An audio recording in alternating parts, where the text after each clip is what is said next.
ప్రధాని నరేంద్ర మోడీ 12 ఏళ్ల పాలనలో దేశం అన్ని రంగాల్లో అభివృద్ధి జరిగిందని రాష్ట్ర కన్వీనర్ ఎమ్మెల్యే నల్లమిల్లి రామకృష్ణారెడ్డి పేర్కొన్నారు. 12 ఏళ్ల మోడీ పాలనలో బీజేపీ ఆధ్వర్యంలో వివిధ కార్యక్రమాలను నిర్వహించినట్లు ఆయన పేర్కొన్నారు.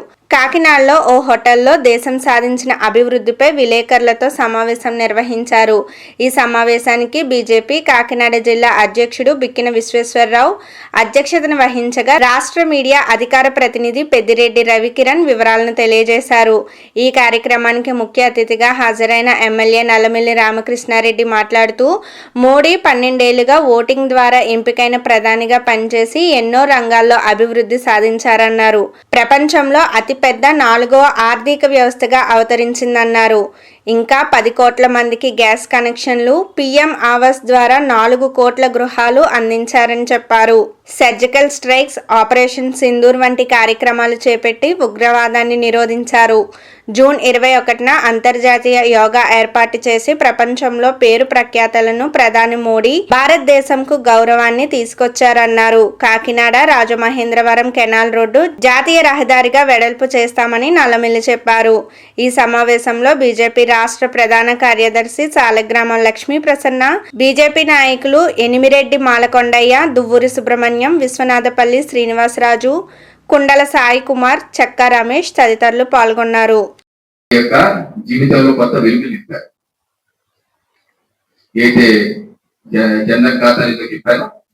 స్వచ్ఛ భారత్ ద్వారా 11 కోట్ల పైచిలకు మరుగుదొడ్ల నిర్మాణాలతో మహిళల యొక్క ఆత్మ గౌరవాన్ని పరిరక్షిస్తారు.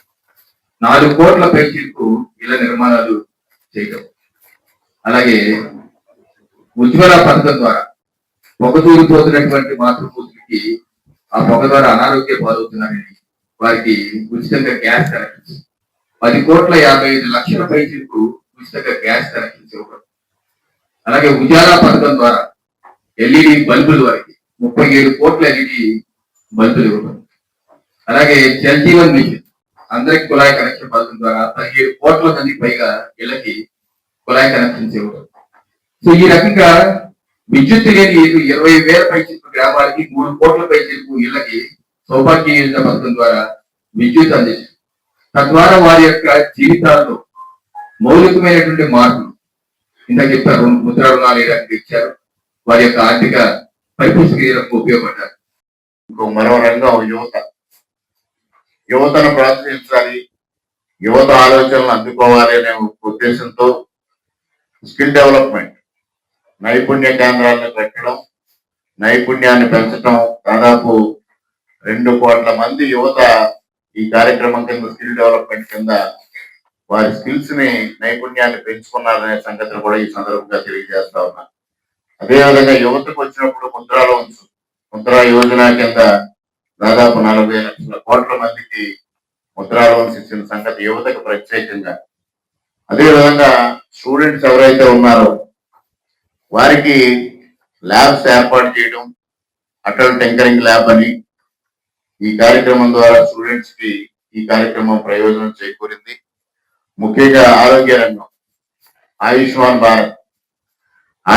భారత్ కింద 60 కోట్ల మంది ఇవాళ లబ్ధిదారుల ప్రయోజనం చేకూరుతా ఉంది.